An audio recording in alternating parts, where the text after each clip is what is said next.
For 3 months, I couldn't understand why I felt sick every morning after coffee. Stomach pain, nausea, fatigue. My doctor said it was stress. My husband said I was imagining things. Then I installed a hidden camera in our kitchen. What I saw on that footage made my blood run cold. But I'm getting ahead of myself. Let me start at the beginning. But before we continue, make sure you're subscribed to the channel and write in the comments where you're watching this video from. We love to know how far our stories travel. My name is Elena Martinez. I'm 38 years old, a pediatric nurse at a medical center in Portland, Oregon. I work 12-hour shifts, 3 days a week. I take care of sick children, hold crying babies, comfort worried parents. It's exhausting work, but I love it. I've always been a caretaker, even in my own life. Maybe that's why I didn't see it coming. Marcus and I had been married for 12 years. We met at a mutual friend's barbecue when I was 26 and he was 30. He was charming, confident, successful, a financial advisor with a growing client list and big ambitions. He made me laugh, made me feel safe, made me believe in the kind of love you see in movies. We got married a year later in a small ceremony at the Japanese garden. Just family and close friends. It rained, of course. This is Portland, but we didn't care. We were happy. At least I thought we were. Looking back now, I can see the small changes that happened over the past 2 years. The way Marcus became more distant, more distracted. The way he'd check his phone constantly and angle the screen away when I walked by. The way our conversations became shorter, more superficial, but I chalked it up to stress. His job was demanding. We were both busy. 12 years of marriage. It's natural for the passion to fade a little, right? You settle into comfortable routine. You become partners, not just lovers. That's what I told myself. I was wrong about a lot of things. It started in mid-September, a Tuesday morning. I woke up at 5:30 a.m. for my early shift. Marcus was still asleep, his breathing deep and even beside me. I showered, dressed in my scrubs, and went downstairs to make coffee. Our morning coffee ritual was sacred. We had a nice espresso machine, Marcus's birthday gift to me 2 years ago.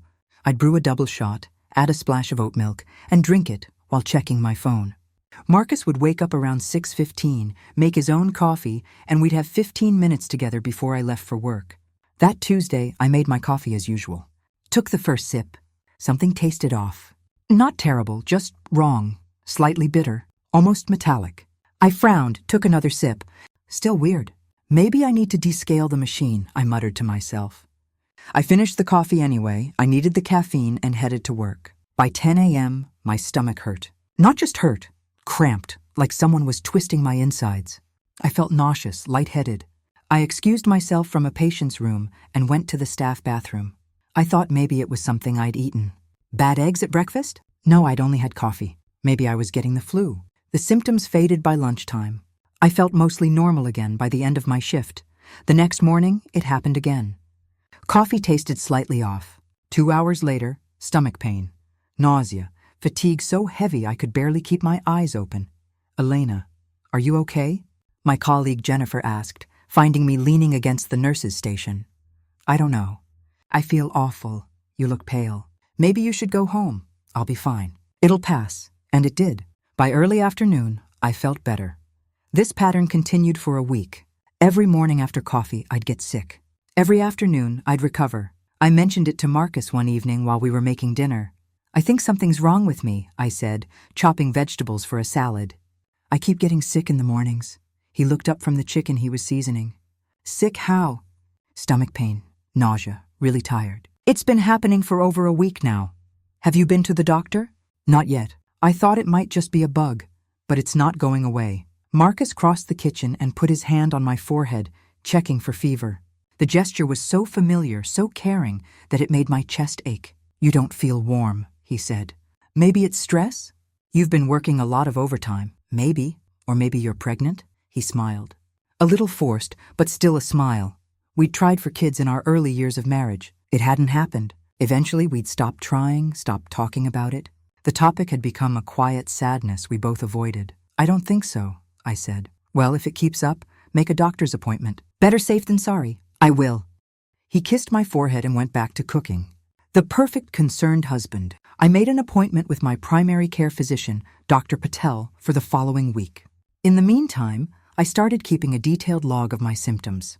As a nurse, I knew documentation was important. September 18th, coffee at 5:45 a.m. Stomach pain began at 7:30 a.m., nausea 8:10, fatigue severe. Symptoms resolved by 2 p.m., September 19th. Coffee at 5:50 a.m. Stomach cramping at 8 a.m. Vomited once. Headache. Better. By 1 p.m., September 20th. Coffee at 5:40 a.m. Pain at 7:45 a.m. Diarrhea. Exhausted. Normal. By 3 p.m. The pattern was consistent. Almost predictable. I noticed something else too. On my days off, when I slept in and Marcus made the coffee, I felt fine. No symptoms at all.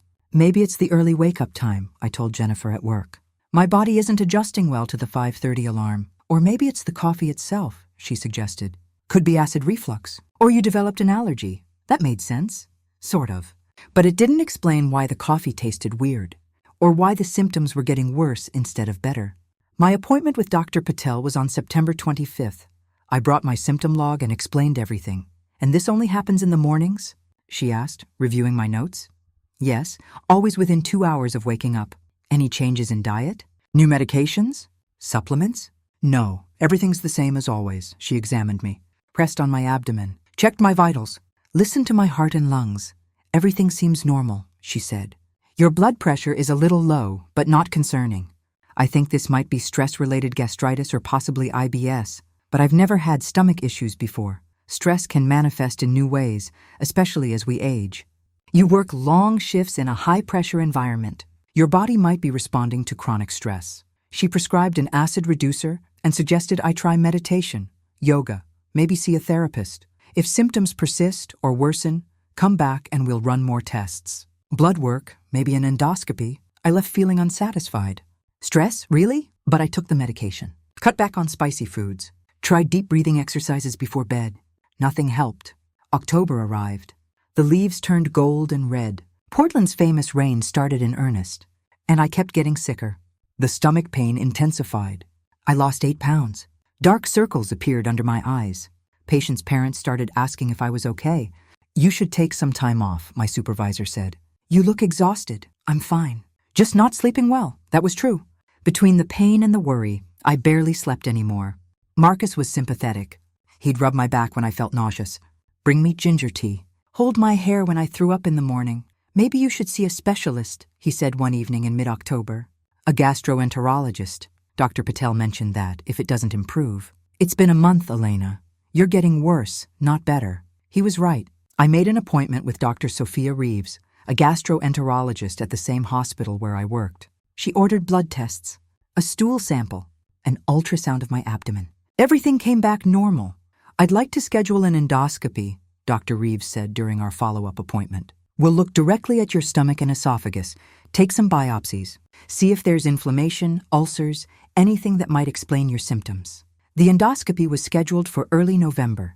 In the meantime, I started noticing other things. My hair was falling out.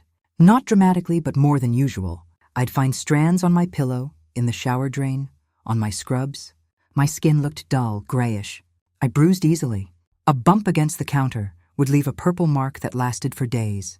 I was cold all the time. Even in our heated house, wearing layers, I shivered. You look terrible, my best friend Rachel said when we met for coffee in late October. Rachel Kim, my friend since nursing school, now a successful criminal defense attorney. Direct, honest, never one to sugarcoat. Thanks, I said dryly. I'm serious. Have the doctors figured out what's wrong? Not yet. Everything keeps coming back normal. That's frustrating. You have no idea. Rachel studied me across the table. When was the last time you felt completely healthy? I thought about it. Mid-September, before all this started. And nothing changed around that time? No new medications, no dietary changes, nothing? Nothing I can think of. What about environmental factors? New cleaning products? Mold in your house? Something at work? I don't think so, but her question stuck with me. Environmental factors. Something in my environment making me sick. I started paying more attention to everything. The soap I used, the food I ate, the water I drank, and the coffee. The coffee always tasted wrong now. Sometimes more than others, but always slightly off. Chemical, metallic, bitter in a way that good coffee shouldn't be.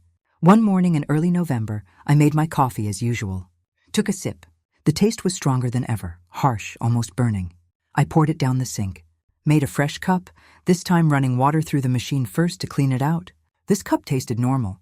Good even. I drank it. 2 hours later, I felt fine. No stomach pain, no nausea. The next morning, I did the same thing. Dumped the first cup, made a second. Felt fine all day. I did this for 3 days straight. No symptoms. I think I figured it out, I told Marcus that evening. I think something's wrong with our coffee machine. Maybe there's buildup inside or the water line is contaminated. When I dump the first cup and make a fresh one, I don't get sick. Marcus looked up from his laptop. That's weird. I know. But it's working. I felt fine for 3 days. We should probably get a new machine then. I'll order one this weekend. Or I could just keep doing what I'm doing. It's not that wasteful. Just 1 cup down the drain. Whatever works. I'm just glad you're feeling better. He smiled, warm, genuine, relieved. I smiled back. For the first time in weeks, I felt hopeful. But then I made a mistake. On November 10th, a Saturday morning when I didn't have work, I forgot my new routine. I woke up late, groggy, and stumbled downstairs in my pajamas. Marcus had already left for an early client meeting. I made coffee in the machine and drank the first cup without thinking. An hour later, I was violently ill, worse than ever before. I spent most of the morning on the bathroom floor, vomiting, cramping, shaking. When Marcus came home around noon, he found me in bed, pale and weak. Elena, what happened? I forgot to dump the first cup, I whispered. I drank it. I feel terrible. He sat beside me, concerned. That's it. We're getting a new coffee maker today. Okay, and I'm taking you back to Dr. Reeves. This isn't normal. Something is seriously wrong. I was too sick to argue. Marcus drove me to urgent care. They gave me IV fluids for dehydration, anti-nausea medication, ran more blood tests. Everything came back normal again. Mrs. Webb, I understand this is frustrating, the urgent care doctor said. But without any clear medical findings, we have to consider that this might be psychological. Anxiety can cause very real physical symptoms. I'm not making this up. I didn't say you were. But stress, anxiety, even depression can manifest as gastrointestinal issues. Have you considered seeing a mental health professional? I left feeling dismissed, angry, helpless. Marcus ordered a new coffee machine that afternoon. Expensive. Top of the line. It arrived 2 days later. I used it for the first time on November 13th. Made my coffee. Drank it. Waited. 2 hours later, the symptoms started again. Stomach pain, nausea, fatigue. I sat at the nurse's station, head in my hands, fighting tears. Elena, Jennifer touched my shoulder. What's going on? It's happening again. Even with the new machine. Maybe it's not the machine. Maybe it's the coffee itself. Or the water. Or... She stopped. What? I looked up. This is going to sound crazy, but have you considered that it might not be accidental? What do you mean? I mean, what if someone is doing this to you? Intentionally? The suggestion hit me like cold water. That's ridiculous. Who would... But I couldn't finish the sentence. Because suddenly, everything clicked into place. The symptoms only happening in the mornings. Only after I drank coffee at home. Never on days when Marcus made the coffee and I drank it later. The way the first cup always tasted wrong, but a second fresh cup tasted fine. The new machine not making any difference. No, I said out loud. No, that's impossible. I'm not saying it's true, Jennifer said carefully. But you're a nurse. You know that when you can't find a natural cause, you have to consider other possibilities. I went home that night in a daze. Marcus was cooking dinner when I arrived. Pasta with marinara sauce, garlic bread, a bottle of red wine breathing on the counter. Hey, honey, how was work? Fine. You look tired. I am. He kissed my forehead. Dinner's almost ready. Go sit down. Relax. I sat at the kitchen table and watched him move around our kitchen. This man I'd loved for 12 years. This man who held me when I cried, who made me laugh, who knew how I took my coffee, who knew exactly how I took my coffee. No, I was being paranoid. Jennifer's suggestion had planted a seed, and now I was seeing things that weren't there. Marcus loved me. He was worried about me. He'd been nothing but supportive through all of this. But that night, I couldn't sleep. I lay in bed listening to Marcus breathe beside me, and I couldn't stop thinking, what if? What if Jennifer was right? What if someone was doing this to me intentionally? And if so, who? Who had access to my coffee every morning? Who was always there, always watching, always concerned? No. I was losing my mind. The stress was making me paranoid. I was imagining things. But the next morning, I did something I'd never done before. I made my coffee as usual, but I didn't drink it. I poured it into a travel mug, sealed it, and took it with me to work. Then I went to the hospital lab and asked a favor from a friend who worked there. Can you test this? I asked. Tell me if there's anything in it besides coffee. She looked at me strangely. Elena, what's going on? Please, just test it. I need to know. She agreed. 2 days later, she called me. Elena, you need to sit down. My heart stopped. What did you find? Sodium hypochlorite, bleach, in concentrations high enough to cause the symptoms you've been experiencing. The world tilted. Are you sure? I ran the test 3 times. It's definitely there. I hung up, sat in my car in the hospital parking lot, and faced the impossible truth. Someone was poisoning me, and I knew exactly who it was. I sat in my car for 20 minutes, staring at nothing. Bleach. Someone had put bleach in my coffee. Not someone. Marcus. It had to be Marcus. He was the only one with access. The only one who could do this every single morning without me noticing. My husband. The man I'd married 12 years ago. The man who kissed me goodbye every morning while I drank poison. I felt nauseous, but this time it wasn't from the bleach. I needed proof. Real, undeniable proof before I could do anything. The lab test was a start, but it wasn't enough. I needed to catch him in the act. I drove to Target and walked straight to the electronics section. Can I help you find something? A young employee approached me. Hidden cameras. Do you have any? We have nanny cams, security cameras, something small, discreet, that I can set up myself without anyone knowing. He showed me several options. I chose 2. One that looked like a phone charger, another disguised as a small clock. Both had motion sensors, night vision, and connected to an app on my phone. I paid cash. I didn't want this purchase on our joint credit card. When I got home, Marcus wasn't there. A note on the kitchen counter. Client dinner. Be back late. Love you. Love you. I crumpled the note and threw it away. Then I got to work. I placed the clock camera on a shelf with a clear view of the coffee machine. The phone charger camera went on the counter, angled to capture anyone approaching the machine from the other side. I tested both cameras on my phone. Perfect angles. Clear video. Audio recording enabled. Then I waited. Marcus came home around 10 p.m. I was already in bed pretending to read. Hey, he kissed my forehead. He always kissed my forehead. How are you feeling? Tired. Any stomach pain today? A little. Not as bad. That's good. He changed into pajamas, brushed his teeth, climbed into bed beside me. I'm glad you're getting better. I turned off the light, lay in the darkness next to my husband, and planned. The next morning, I followed my usual routine. Got up at 5:30, showered, dressed in my scrubs. Then I went downstairs. The cameras were recording. I could see the little red lights blinking. I made my coffee, started the machine, went back upstairs to finish getting ready while it brewed. This was my pattern. I always started the coffee, then went back upstairs for 5 minutes to put on my shoes, grab my bag, check I had everything for work. 5 minutes. That's all the time he needed. When I came back downstairs at 5:50, my coffee was ready, steaming in the pot. I poured a cup, took a sip. The chemical taste was there, faint but present. I dumped the coffee down the sink, made a fresh pot, drank the second cup instead. It tasted clean. Then I left for work. At my first break, I locked myself in a supply closet and opened the camera app on my phone. My hands shook as I pulled up the footage from this morning. 5:42 a.m. The kitchen was empty. The coffee machine gurgled as it brewed. 5:43 a.m. I appeared on screen, checking that the machine was running properly, then leaving the frame. 5:44 a.m. Empty kitchen. Coffee brewing. 5:45 a.m. Marcus entered the frame. I held my breath. He walked directly to the coffee machine, opened the cabinet above it, pulled out a bottle, Clorox bleach. The world stopped. Marcus glanced toward the doorway, checking if I was coming, then unscrewed the coffee machine's water reservoir. The footage was crystal clear. I could see everything. He measured out approximately 2 tablespoons of bleach, poured it directly into the reservoir, closed it, put the bleach bottle back in the cabinet. Then he stood there, waiting, making sure it mixed properly with the water. After 30 seconds, he left the kitchen. The whole thing took less than 2 minutes.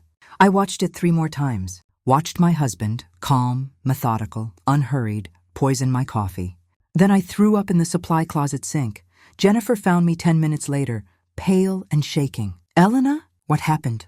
I showed her the video. She watched in silence. When it ended, she looked at me with horror in her eyes. Oh my God, I know. Elena, you need to call the police right now. I need more evidence first. You have evidence. You have him on video. One video. From one morning. A good lawyer could argue it was a joke, a mistake, something taken out of context. I need multiple instances. A pattern. Proof that this has been going on for months. Jennifer stared at me. You're thinking like a lawyer. I'm thinking like someone who's been systematically poisoned for 3 months and wants to make sure her husband goes to prison for it. My voice was cold, flat. I barely recognized it. How long are you going to keep doing this? Jennifer asked. A week, maybe 2. I'll collect footage from multiple days, save samples of the poisoned coffee, document everything. Then I'll go to the police with a case they can't dismiss. What if he increases the dose?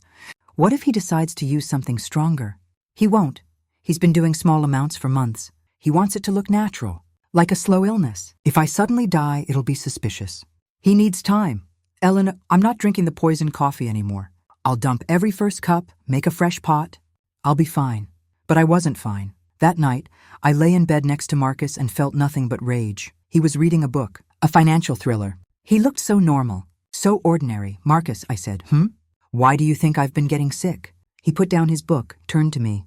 Concerned husband face. I don't know, honey.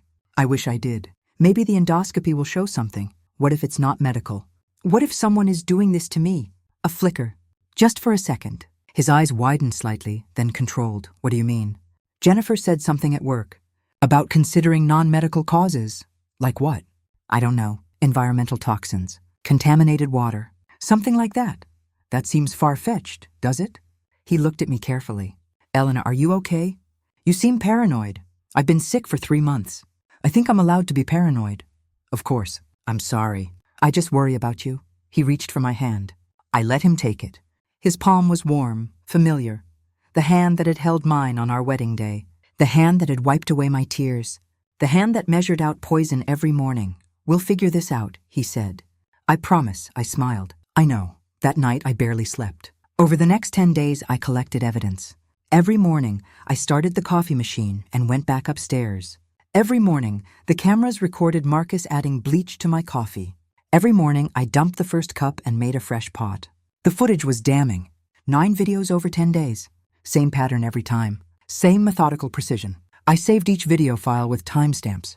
Backed them up to cloud storage, to a flash drive, to Rachel's email account. I also saved samples of the poisoned coffee. Small amounts in sealed containers labeled with dates. I kept them in my locker at work, away from Marcus. And I started documenting other things. I went through our financial records, every credit card statement, every bank transaction, every investment account. What I found made my blood run cold. Marcus had taken out a life insurance policy on me in early September. $500,000, just weeks before the poisoning started. He'd also been withdrawing cash regularly. Small amounts, $200, $300 at a time, but frequent. Over the past 6 months, he'd withdrawn nearly $20,000. Where was that money going? I dug deeper, found credit card statements for a card I didn't know existed, charges at hotels in Portland, restaurants I'd never been to, jewelry stores. Marcus was having an affair. Of course he was. The pieces fell into place. He wanted me dead, wanted the insurance money, wanted to start fresh with whoever he was seeing. But he didn't want a messy divorce, didn't want to split assets, didn't want to pay alimony. So he decided to kill me instead. Slowly, carefully, making it look like a mysterious illness. If I hadn't been a nurse, if I hadn't been analytical enough to document my symptoms, if Jennifer hadn't suggested testing the coffee, I would be dying right now, believing I was just sick, believing it was stress, believing my own body was failing me. On November 28th, the day before Thanksgiving, I called Rachel. I need to see you. Can you meet me? Of course, when? Now. We met at a coffee shop downtown. The irony wasn't lost on me. I showed her everything. The videos, the lab results, the insurance policy, the financial records. Rachel watched the footage in silence. When the videos ended, she set down my phone and looked at me with barely controlled fury. He's been poisoning you for 3 months. Yes, and you've been collecting evidence instead of going to the police. I needed to be sure I had enough. Elena, you have enough. You have more than enough. We need to go to the police today. I know. Are you still living with him? Yes. Are you insane? I haven't been drinking the poisoned coffee. I'm safe. You're living with a man who's trying to kill you. You're not safe. She was right. I knew she was right. Okay, I said. Let's go to the police. Rachel drove me to the central precinct. Asked for someone from the detective division. We were taken to a small interview room. A detective joined us 10 minutes later. I'm Detective James Kowalski. How can I help you, ladies? He was mid-40s, graying hair, tired eyes. The kind of cop who'd seen everything. I took a breath. My husband has been poisoning me for 3 months. I have evidence. To his credit, Detective Kowalski didn't laugh, didn't dismiss me. He sat down and said, "Tell me everything." I did. Showed him the videos, the lab results, the symptoms log, the insurance policy, everything. He watched the footage 3 times. "Mrs. Webb," he said finally, "this is attempted murder. I know. You've done an incredible job documenting this. The video evidence alone is damning. Combined with the lab results and the insurance policy, we have a strong case. What happens now? We need to get you somewhere safe. Then we'll bring your husband in for questioning. Can you arrest him today? Based on this evidence?" "Absolutely." Relief flooded through me. "Thank you. One more thing. Do you know where your husband is right now?" I checked the time. 2:15 p.m. He should be at his office downtown. Detective Kowalski made some calls. Within an hour, there was a plan. I would go to Rachel's house. Stay there, safe, while the police executed a search warrant on my home and Marcus's office. They'd seize the bleach bottle, the coffee machine, any financial records. Then they'd arrest Marcus. "We'll need you to make a formal statement," Detective Kowalski said. "But that can wait until tomorrow. Today, just get somewhere safe." Rachel drove me to her house in the Pearl District. I sat on her couch with a cup of tea, not coffee, and waited. My phone rang at 6:47 p.m. Marcus, Rachel, and Detective Kowalski had both told me not to answer. Let it go to voicemail. I watched it ring.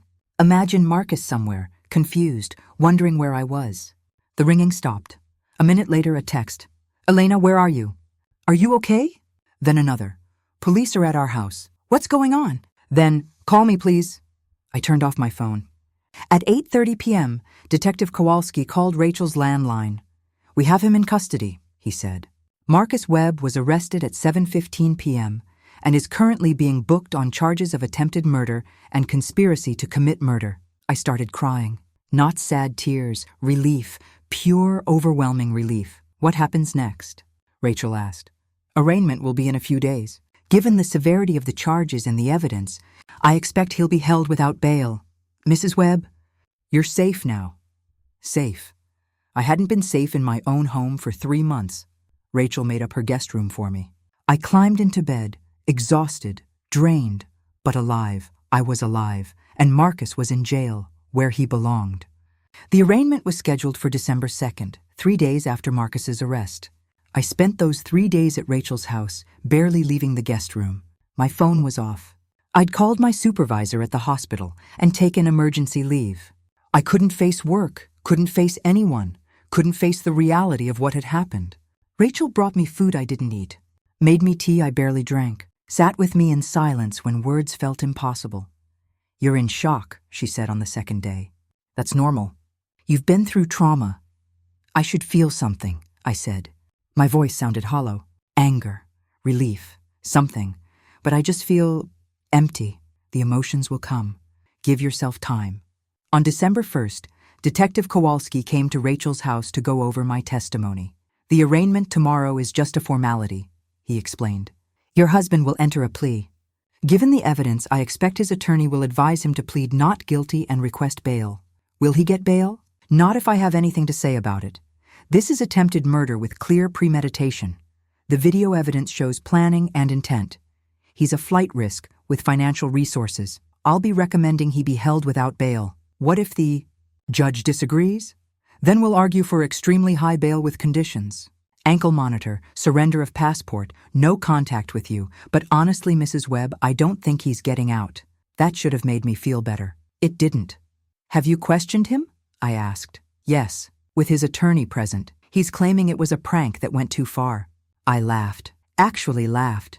It sounded hysterical even to my own ears. A prank. For 3 months. While I lost weight and my hair fell out and I thought I was dying.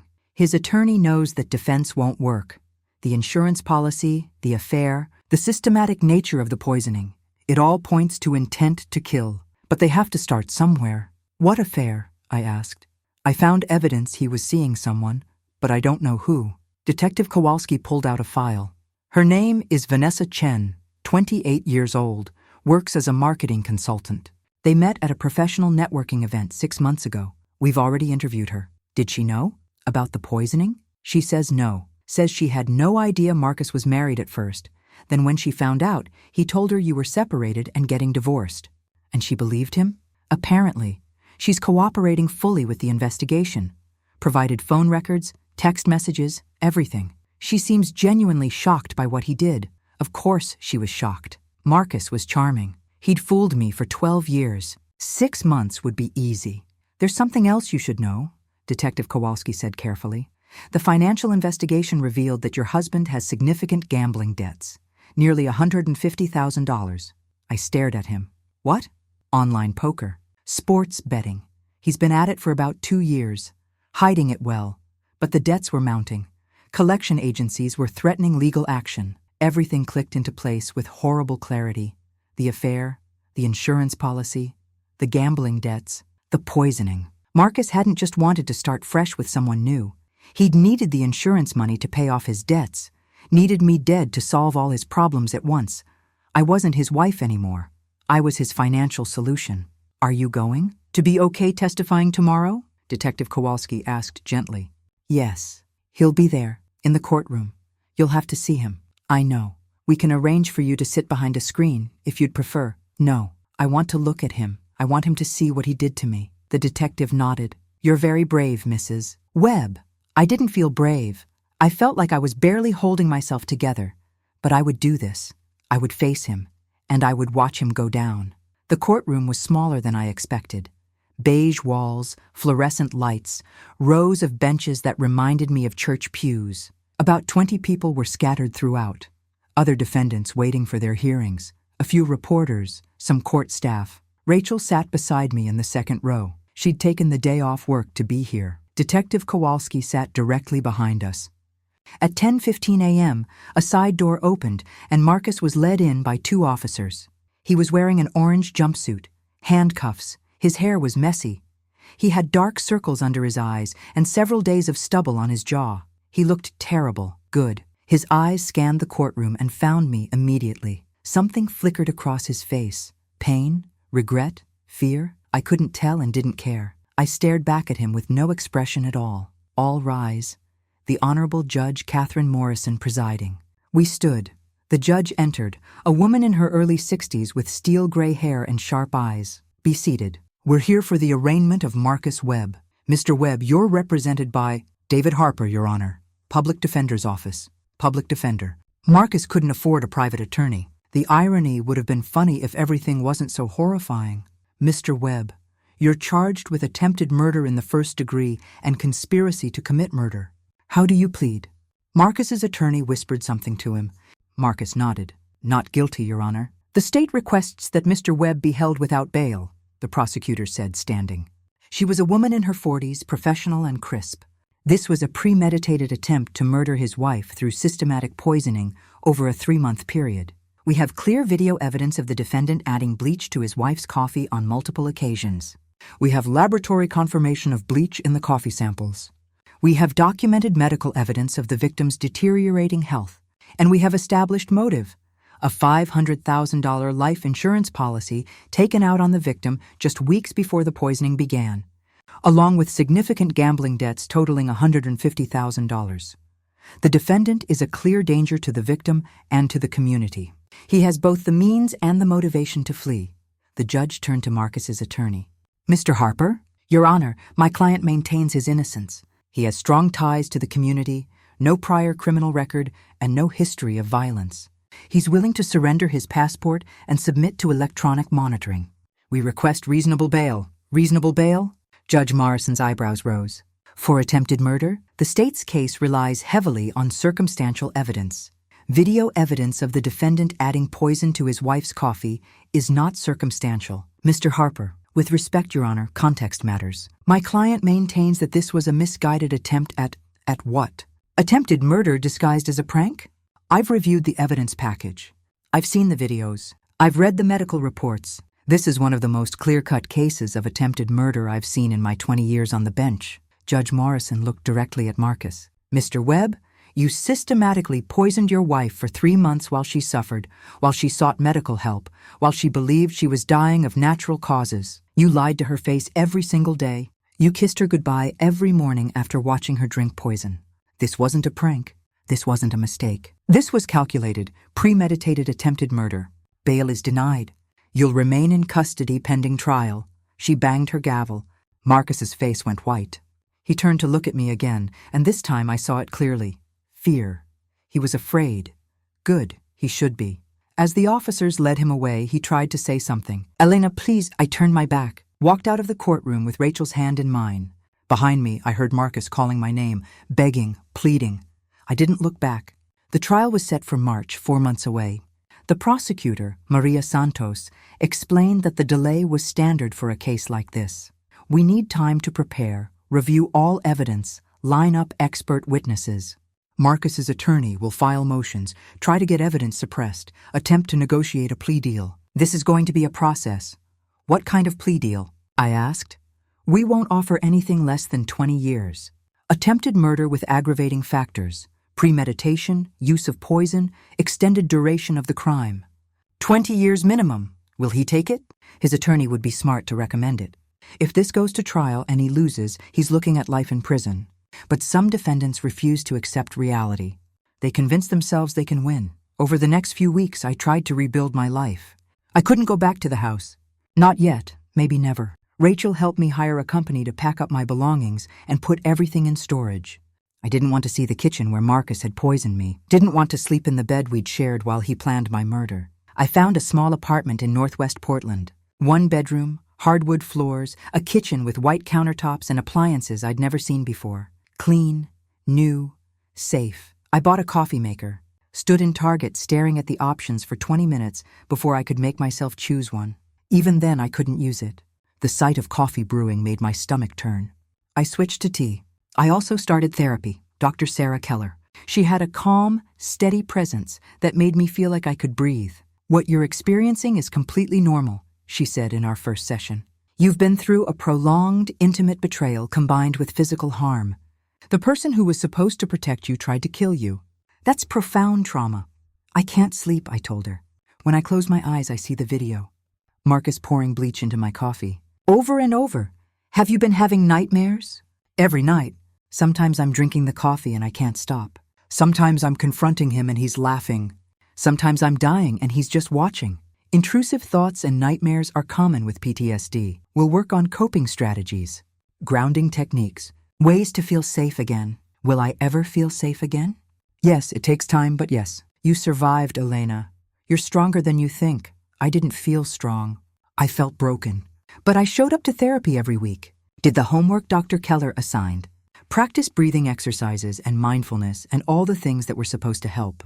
Slowly, incrementally, I started to feel a little more solid, a little more present, a little more like myself.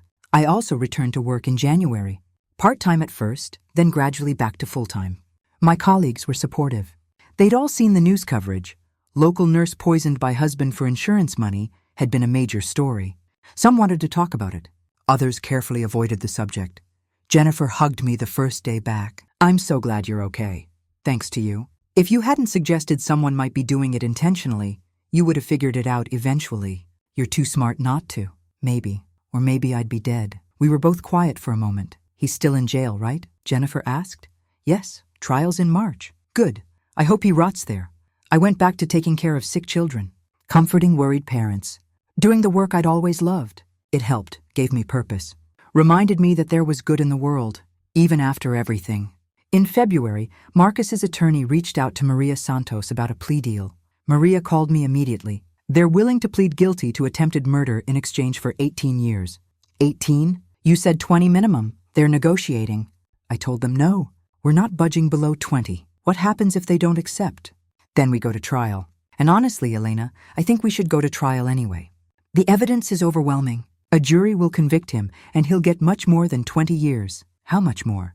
30 to life, potentially. Attempted murder with aggravating factors, the premeditation, the use of poison, the extended time frame, the insurance fraud element, the fact that you're his spouse and he violated a position of trust.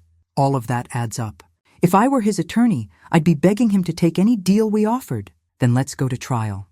Are you sure? Trials are difficult. You'll have to testify, relive everything, face him in court. I'm sure.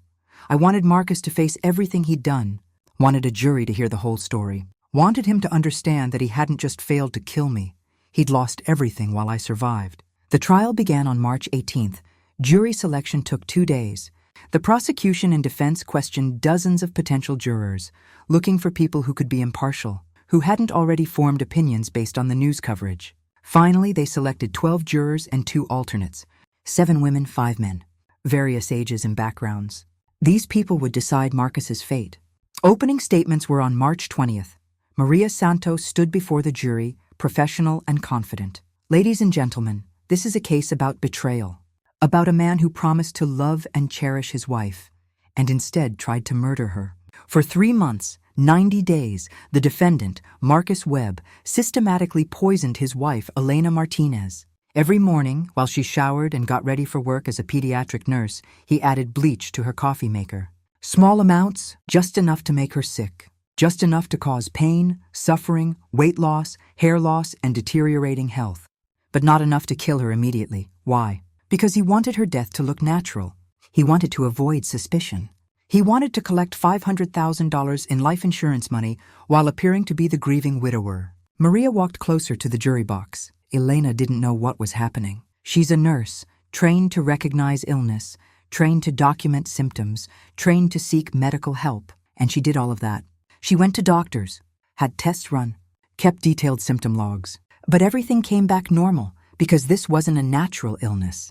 This was poison, administered daily by the man who was supposed to love her. She paused, letting that sink in. The evidence in this case is overwhelming. You will see video footage, clear, undeniable video footage, of Marcus Webb adding bleach to his wife's coffee on 9 separate occasions. You will hear from the laboratory technician who tested the coffee and found sodium hypochlorite, bleach, in concentrations high enough to cause serious harm. You will hear from Elena's doctors about her deteriorating health. You will see the life insurance policy Marcus took out on Elena just weeks before the poisoning began. You will learn about his gambling debts, his affair, his financial motivation, and when you've seen all of this evidence, you will have no doubt. Marcus Webb tried to murder his wife, and he very nearly succeeded. Marcus's attorney, David Harper, stood for the defense. Ladies and gentlemen, my client made a terrible mistake. A stupid, thoughtless, incredibly misguided mistake. But a mistake is not murder. Marcus Webb did not intend to kill his wife. He loves his wife. Yes, their marriage had problems. What marriage doesn't after 12 years? Yes, Marcus was struggling with gambling addiction and made poor financial choices. Yes, he had an affair and regrets it deeply. But he did not try to murder Elena. I almost laughed. The audacity of this defense. The prosecution will show you videos of Marcus adding small amounts of bleach to a coffee machine.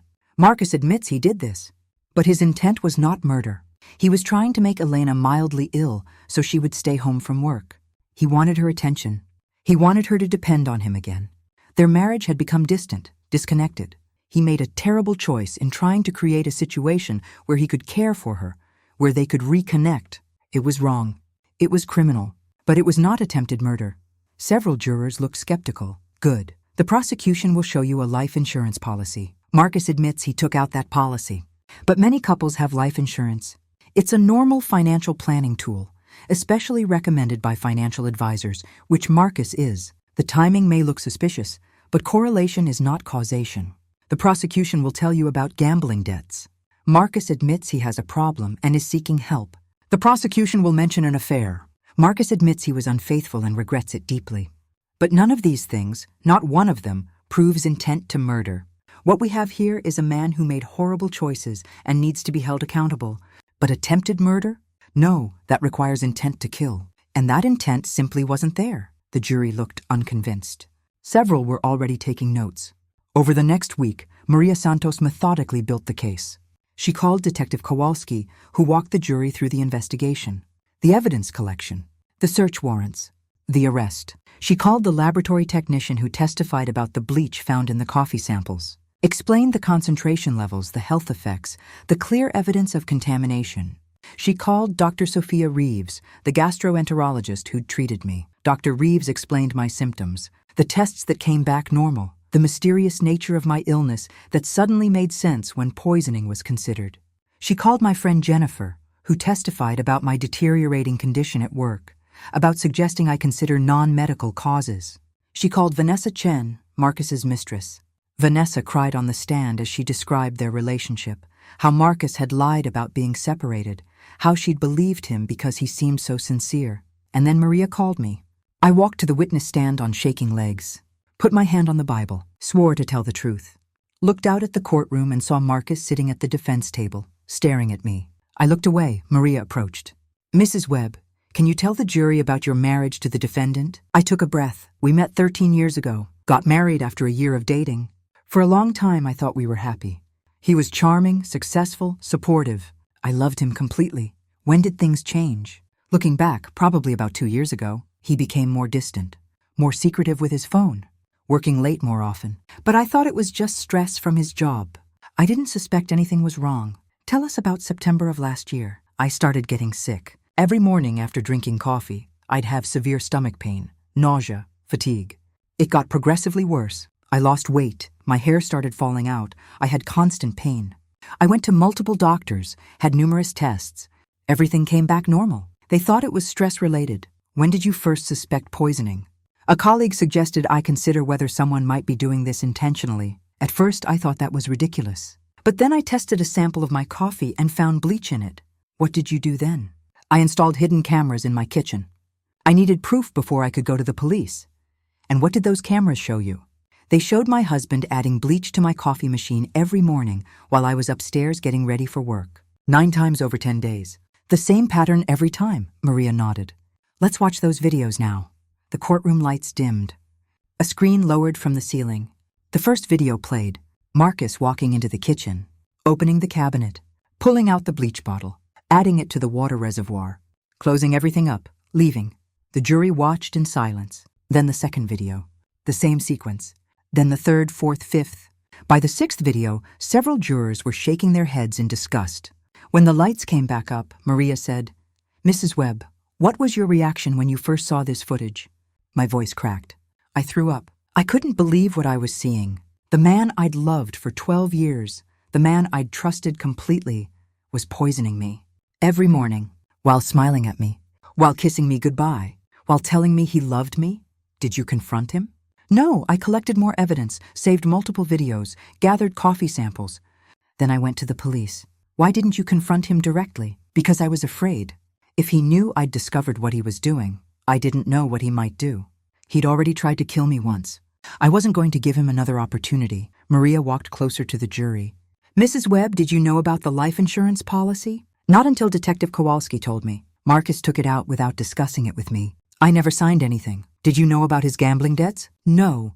He hid that from me completely. Did you know about his affair? Not until after his arrest. So while you were getting sicker and sicker, believing you were dying of some mysterious illness, your husband was secretly having an affair, secretly in debt for $150,000, and had secretly taken out a life insurance policy on you worth $500,000? Yes. And every morning he poisoned your coffee? Yes. Thank you, Mrs. Webb. No further questions. David Harper stood for cross-examination. He approached carefully, probably aware that attacking me too hard would alienate the jury. Mrs. Webb, I'm sorry for what you've been through. I truly am. But I need to ask you some questions. I nodded. You and Marcus had been married for 12 years, correct? Yes. During that time, had he ever been violent toward you? No. Had he ever threatened you? Not directly. But poisoning someone for 3 months is a threat. In all your years together, did Marcus ever express a desire to harm you? Not in words. But actions speak louder than words. Harper nodded. You testified that you installed cameras in your kitchen. When did you do this? Late November. So the videos you collected span about 10 days? 9 videos over 10 days? Yes. And prior to installing those cameras, you had no direct evidence that Marcus was doing anything to your coffee? No. That's why I installed the cameras. Is it possible that Marcus only did this for those 10 days? That the previous months of illness were from some other cause? The lab results showed bleach in my coffee. The pattern of my illness matches bleach poisoning. And Marcus had taken out a life insurance policy on me in September before I got sick. The timeline is clear. But you can't definitively prove that Marcus was adding bleach to your coffee before you installed the cameras, can you? The evidence strongly suggests, please answer yes or no. You cannot prove Marcus did this before late November. I gritted my teeth. I cannot prove it with video evidence from before the cameras were installed. But the medical evidence, the timing, the pattern, All of it points to 3 months of systematic poisoning. Harper moved on. You mentioned that Marcus's attorney is a public defender. Are you aware that means Marcus cannot afford private counsel? I'm aware. Are you also aware that Marcus lost his job after his arrest? That his professional reputation is destroyed? That he's lost everything? That's not my fault. Those are consequences of his choices. Of course. I'm simply establishing that Marcus has already suffered significantly. Not as significantly as I suffered while he poisoned me. Several jurors nodded. Harper seemed to realize he was losing ground. No further questions. The trial continued for another week. The prosecution called financial experts who testified about Marcus's gambling debts, his desperate financial situation, the clear motive for wanting the insurance money. They called the detective who'd investigated Marcus's affair, showing text messages between Marcus and Vanessa where he complained about being married, about wanting a fresh start. They called a toxicology expert who explained exactly what bleach does to the human body when ingested in small doses over time. The pain, the damage, how Elena's symptoms matched perfectly with chronic bleach exposure. The defense called character witnesses, colleagues who said Marcus was a good guy, never seemed violent, always professional. They called a psychologist who testified about Marcus's gambling addiction, his poor decision-making, his mental state. But nothing could overcome the video evidence. 9 separate instances of Marcus deliberately adding poison to his wife's coffee. Closing arguments were on March 29th. Maria Santos stood before the jury one last time. Ladies and gentlemen, you've seen the evidence. You've watched the videos. You've heard the testimony. The defense wants you to believe this was just a mistake. That Marcus Webb, a financial advisor, an educated man, someone who understands cause and effect, somehow didn't realize that adding bleach to his wife's coffee every day for months would seriously harm her. That's not a mistake. That's attempted murder. She pointed at Marcus. He calculated exactly how much to use. Not enough to kill her immediately, because that would be suspicious, but enough to make her sick, enough to weaken her, enough that when she eventually died, it would look like a mysterious illness. Natural causes, and then he'd collect $500,000 while playing the grieving widower.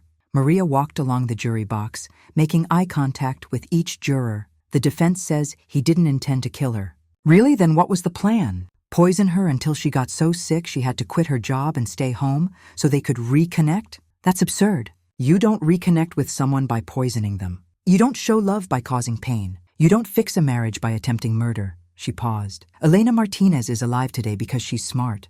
Because she's a trained nurse who documented her symptoms. Because she had the courage to test her coffee when something felt wrong. Because she installed cameras and collected evidence and went to the police.